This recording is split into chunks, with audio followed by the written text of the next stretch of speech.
मंडळी नमस्कार. म्हातारपणाची सुरुवात ही आपल्या पायापासून होत असते असं मी तुम्हाला नेहमी सांगत असतो.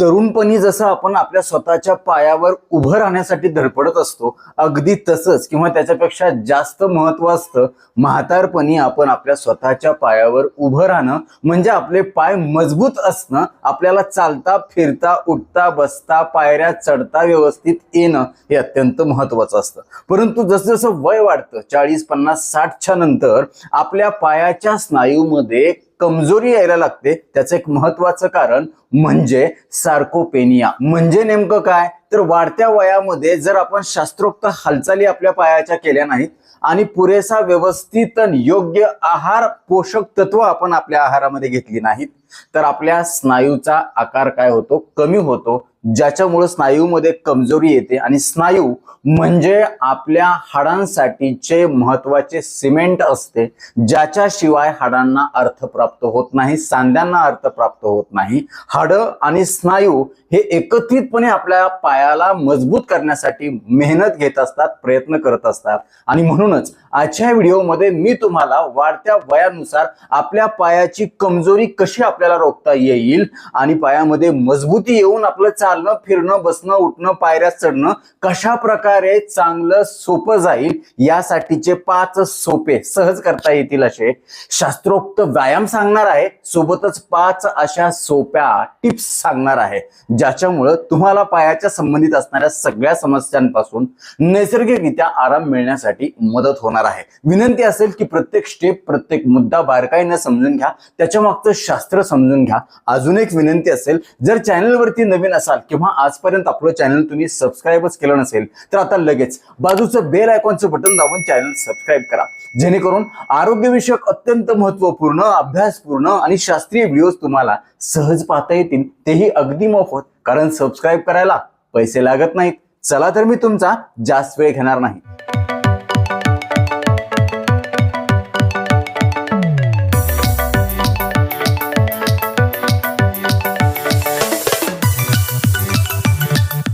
मित्र हो, याच्यासाठी आपल्याला फक्त 2 गोष्टी लागणार आहे. एक लागणार आहे ती खुर्ची आणि दुसरं लागणार आहे ते म्हणजे छोटासा स्टूल आपल्याला लागणार आहे. जर तुमच्याकडे स्टूल नसेल तर कुठल्याही लाकडाचा थोडासा उंच असणारा ठोकळा तुम्ही घेऊ शकता. त्याच्यामध्ये सगळ्यात पहिला व्यायाम प्रकार आपल्याला काय करायचंय, हालचाल काय करायचे, अशा पद्धतीनं खुर्ची इथं ठेवायची आहे आणि तुम्हाला खुर्ची आणि स्टूलच्या मध्ये उभा राहायचं आहे. अशा पद्धतीनं हे उभा राहिल्याच्या नंतर तुम्हाला काय करायचं आहे, तुमचा एक पाय जो आहे तो इथं तुम्हाला स्टूलवरती ठेवायचा आहे. पाय स्टूलवरती ठेवत असताना कसा ठेवला पाहिजे, मध्यभागी ठेवला पाहिजे. जास्त पुढं जास्त मागं जास्त बाजूबाजूला तुम्ही ठेवायचा नाही, जेणेकरून तुमच्या पायाला चांगली ग्रीप येईल आणि तुमचा स्टूल तुमच्या पायाखालून निसटणार नाही. त्याच्यानंतर तुम्हाला काय करायचंय, जास्तीत जास्त या पायावरती भार द्यायचा आहे. खुर्चीला जास्त भार द्यायचा नाही, फक्त सपोर्ट म्हणून, पडू नये म्हणून, तोल गेल्यानंतर तिथं सावरता यावं म्हणून फक्त खुर्चीचा आधार घ्यायचा. लक्षात ठेवा, खुर्चीवर जास्त भार द्यायचा नाही,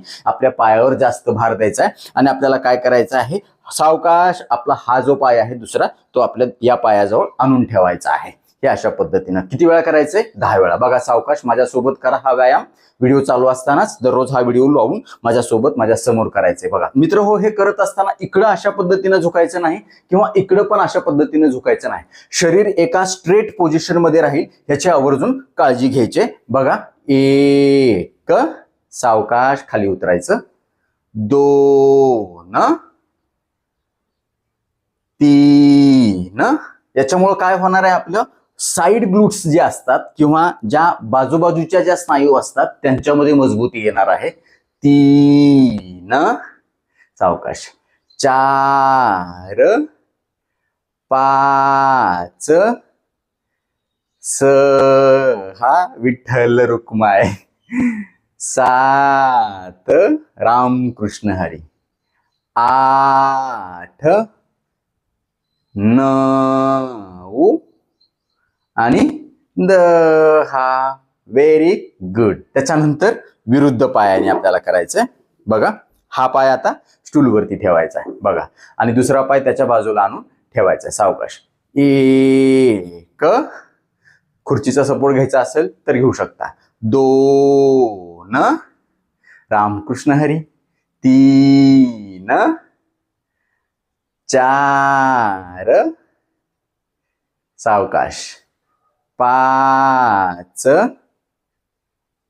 सहा, रामकृष्ण हरी, सात,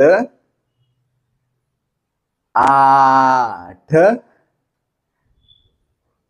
नऊ आणि 10. Very good. ही झाली पहिली स्टेप. आता दुसरी स्टेप काय करायची, स्टूलच्या मदतीनेच आपल्याला काय करायचं आहे, दोन्ही पाय आपल्याला आता काय करायचे आहेत, स्टूलवरती ठेवायचे आहेत आणि आपल्याला काय करायचंय, एक पाय अशा पद्धतीने खाली ठेवायचा आहे आणि त्याच्यानंतर मग परत जागेवरती यायचंय. बघा, एक, सावकाश, दोन, तीन, सरळ रेषेमध्ये आले असले पाहिजेत पाय, चार, सावकाश, पाच, सहा, सात, आठ, नऊ आणि 10. त्याच्यानंतर विरुद्ध पाय. बघा, एक, रोज 3 टाइम सकाळ दुपार संध्याकाळ करायचे आणि प्रत्येक स्टेप ही 10 वेळा, 20 वेळा, 15 वेळा करा. तुम्हाला सहन होईल अशा पद्धतीने करा. 3, 4, 5, 6, रामकृष्ण हरी, 7, 8, 9 आणि 10. Very good. ही झाली दुसरी स्टेप. आता तिसरी सोपी स्टेप काय करायची, आपल्याला अशा पद्धतीनं खुर्चीत बसायचंय आणि खुर्चीत बसल्यानंतर आपला एक पाय दुमडायचा आहे आणि आपल्या दुसऱ्या गुडघ्यावरती ठेवायचा आहे आणि असं केल्यानंतर आपल्याला आपला हा जो गुडघा आहे तो ह्या हाताने धरायचा आहे आणि हा जो पाय आहे तो इथं अशा पद्धतीने हाताने धरायचा आहे आणि त्याच्यानंतर आपला गुडघा आपल्या छातीला आणून लावण्याचा प्रयत्न करायचा. बघा, एक, दोन, तीन, चार, सावकाश, 5, 6, 7, खाली दाबायचं शक्य तितकं, वर घ्यायचं शक्य तितकं, 8, 9, 10. अत्यंत सोप्या हालचाली आहेत, मात्र फायदे ह्याचे महान आहेत. तुम्ही करून बघा, आठवड्यामध्ये पायामध्ये ताकद येणार. बघा, हे झालं. त्याच्यानंतर विरुद्ध पायाने 10 वेळा अशाच पद्धतीनं, 1, 2, 3, कमरेच्या नसा मोकळ्या होतील, पायाच्या नसा मोकळ्या होतील, 4, 5, पायदुखी असेल, सांधेदुखी असेल, सूज असेल ती कमी होण्यासाठी मदत होईल, 6, 7, 8, 9, 10. खूप छान. त्याच्यानंतर चौथी सोपी स्टेप काय करायची, अशा पद्धतीने आपल्याला पाय जे आहेत ते आपले जमिनीवरती ठेवायचे आणि पायाची बोट वर उचलायची. त्याच्यानंतर आपल्याला बोट खाली ठेवून टाचा वर उचलायच्या. बघा, 1, 2, सावकाश, 3, 4, 5, 6, 7, 8, सावकाश करायचे, 9 आणि 10. किती छान आहे, किती सोपं आहे. फक्त तुम्हाला करायचंय. जर तुम्ही 15 वेळा करू शकत असाल तर 15, 20 वेळा करू शकत असाल तर 20. जेवढं तुम्ही तुमच्या शरीराला सहन होईल अशा पद्धतीने जास्तीत जास्त करायचा प्रयत्न कराल, तसं तसं तुमचे पाय अजून जास्त तरुण राहण्यासाठी मदत होईल. ते म्हातारे होण्यापासून बचाव होईल आणि तुम्हाला म्हातारपणात कोणावर सुद्धा अवलंबून राहायची वेळ येणार नाही. आणि सगळ्यात शेवटची 5वी सोपी हालचाल आपल्याला काय करायचंय, खुर्चीवरती बसायचंय आणि पायामध्ये थोडंसं अंतर, आपल्या खांदे जेवढे आहेत तेवढंच अंतर घ्यायचंय. पायाचे जे चवडे आहेत ते थोडेसे गुडघ्याच्या पाठीमागे घ्यायचे, म्हणजे अशा पद्धतीनं आपले जे पाय क्रॉस झाले पाहिजे, गुडघे थोडस पुढे आले पाहिजेत.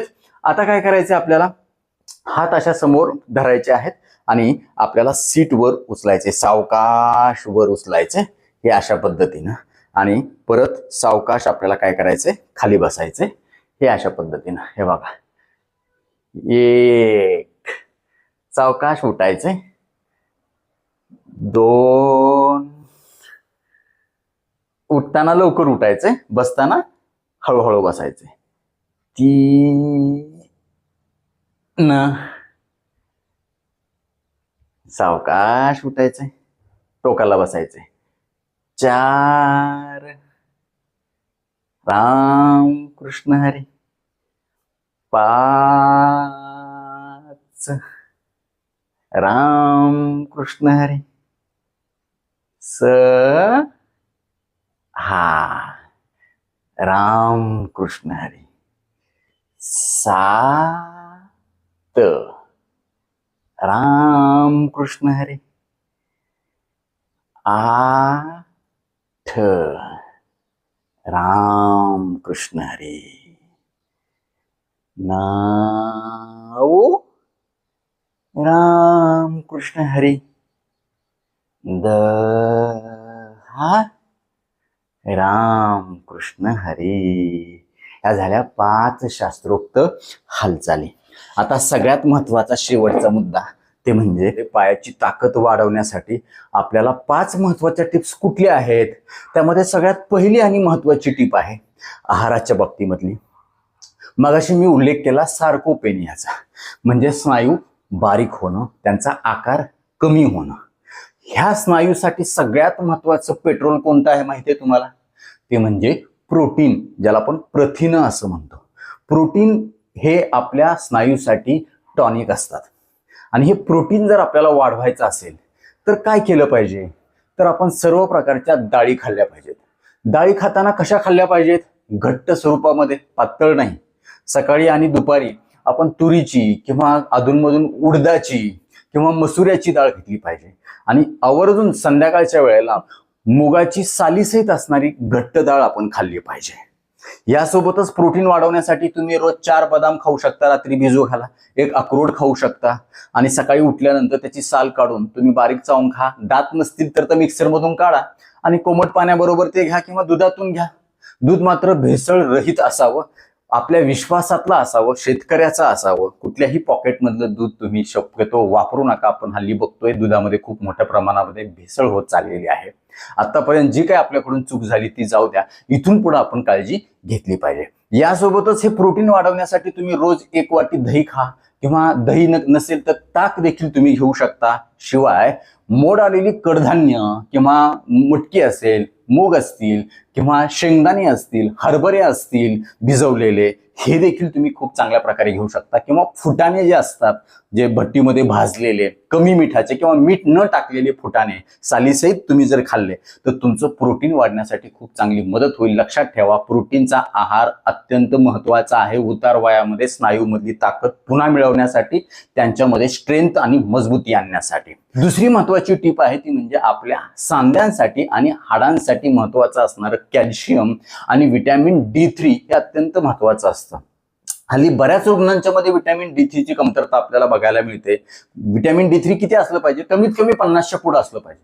जर त्याच्या खाली असेल तर तुम्ही 100% व्हिटॅमिन D ची गोळी चालू करा.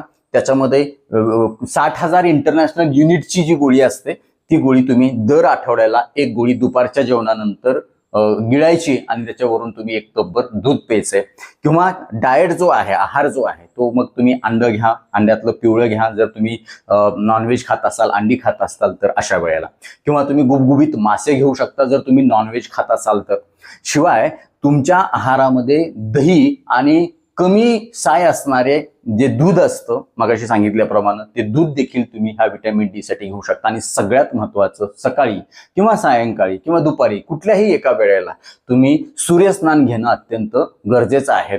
हे सूर्यस्नान तुमच्या शरीरामध्ये आहाराच्या माध्यमातून गेलेलं जे व्हिटॅमिन D3 आहे ते लागू करण्यासाठी अत्यंत महत्वाचं आहे.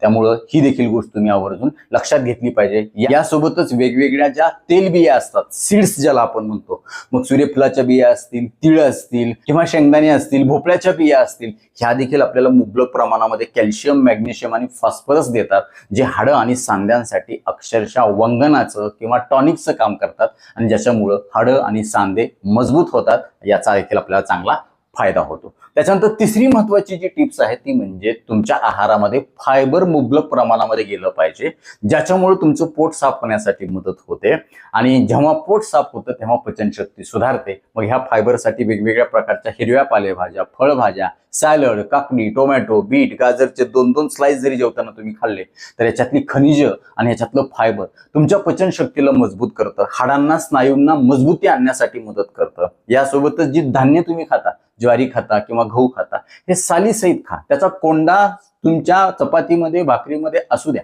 ते पीठ कधीही चाळून घेऊ नका, ज्याला आपण होल ग्रेन्स असं म्हणतो, ज्याच्यामुळं आपली पचनशक्ती चांगली राहते, खाल्लेलं अन्न चांगलं पचलं जातं आणि पचनशक्ती चांगली असणे अत्यंत महत्वाचं असतं. ज्याची पचनशक्ती चांगली त्याचं म्हातारपण एकदम बेस्ट जाणार आहे, कारण या सगळ्या फायबरच्या पदार्थामुळे पोषण तर होणार आहे, पण पोट चांगलं साफ होणार आहे.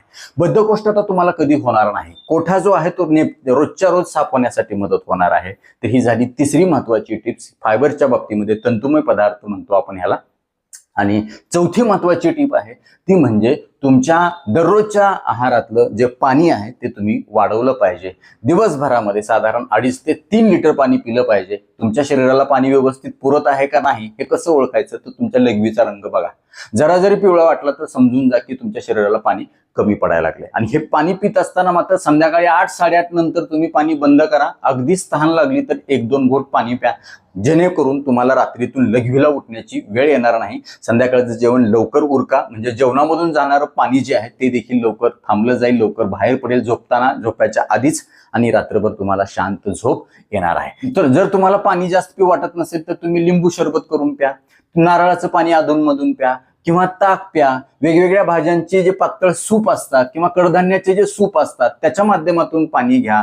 नक्कीच चांगले रिझल्ट तुम्हाला याचे बघायला मिळतील. मात्र कुठल्याही फळांचे ज्युसेस साखर टाकून तुम्ही अजिबात घेऊ नका. मित्र हो, पाणी म्हणजे आपल्या स्नायूसाठी हे टॉनिक असतं, परंतु ते फुकट मिळतं म्हणून आपल्याला त्याची किंमत कळत नाही. मात्र मी सांगितल्याप्रमाणे अशा पद्धतीनं जर तुम्ही पाण्याचं प्रमाण वाढवलं, हायड्रेशन म्हणजे सिंचन तुमच्या सगळ्या स्नायूच्या पेशीचं झालं तर त्या कधीच थकणार नाही, त्यांच्यामध्ये कधीच कमजोरी येणार नाही. आपल्या लक्षात येत नाही आपण पाणी किती प्यायला लागलोय किंवा त्याचं महत्व आपल्या लक्षात येत नाही, परंतु आता हा व्हिडिओ बघितल्यानंतर तुम्हाला त्याचं महत्व लक्षात येईल आणि त्याची अंमलबजावणी तुम्ही तुमच्या प्रत्यक्ष दैनंदिन जीवनामध्ये कराल याची मला खात्री आहे. आणि सगळ्यात शेवटची 5वी महत्वाची टीप आहे ती म्हणजे तुमच्या आहारातून साखर किंवा मैद्याचे पदार्थ पूर्णपणे बंद करा. मिठाचं प्रमाण कमी करा. मिठाचे खारवलेले पदार्थ जे असतात, जसे की चिप्स असतील किंवा अजून काही फराळाचे पदार्थ असतात किंवा खारे शेंगदाणे असतात, खारे फुटाणे असतात, हे सगळं तुम्ही बंद करायचं आहे. कारण मीठ जर शरीरामध्ये जास्त गेलं किंवा साखर जर शरीरामध्ये गेली तर ती आपल्या हाडांना आणि स्नायूंना अक्षरशः मारक ठरते. त्यामुळे हे देखील तुम्ही आवर्जून लक्षात ठेवलं पाहिजे. तेलाचं प्रमाण सुद्धा तुम्ही कमी करा आणि रिफाईन तेलाच्या ऐवजी तुम्ही कच्च्या घाण्याचं तेल वापरा. यासोबतच तुमच्या दररोजच्या आहारामध्ये किमान 2 चमचे तरी गाईचं तूप आवर्जून घ्या, जे तुमच्या हाडांसाठी, सांध्यांसाठी, स्नायूसाठी पूर्ण आणि समतोल पोषक मानलं जातं, ज्याच्यामुळं तुमच्या शरीराला एक चांगली मजबूती येते. पाय तुमचे तंदुरुस्त राहण्यासाठी मदत होते. लक्षात ठेवा, पाय म्हणजे आपल्या शरीराचे पिलर आहेत, खांब आहेत, स्तंभ आहेत, ज्याच्या जीवावरती आपण आपल्या शरीराचा डोलारा उभा करतो मोठ्या दिमाखामध्ये. आणि आपलं दैनंदिन जीवन, दैनंदिन हालचाली आपण फक्त पायामुळे करू शकतो. त्यामुळं आपल्या पायांसाठी ह्या 5 सोप्या शास्त्रोक्त हालचाली आणि ह्या 5 सोप्या टिप्स आजपासून तुम्ही फॉलो करायला सुरुवात करणार. कोण कोण सुरू करणार हे देखील आम्हाला आवर्जून सांगा. हा व्हिडिओ तुम्हाला कसा वाटला, याला तुम्ही 10 पैकी किती मार्क देणार हे देखील आम्हाला आवर्जून सांगा. आता वेळ झालेली आहे शिट्टीच्या गाण्याची. मी शिट्टीतून गाणं म्हणून दाखवणार, ते गाणं कुठलं आहे आम्हाला आवर्जून कळवा.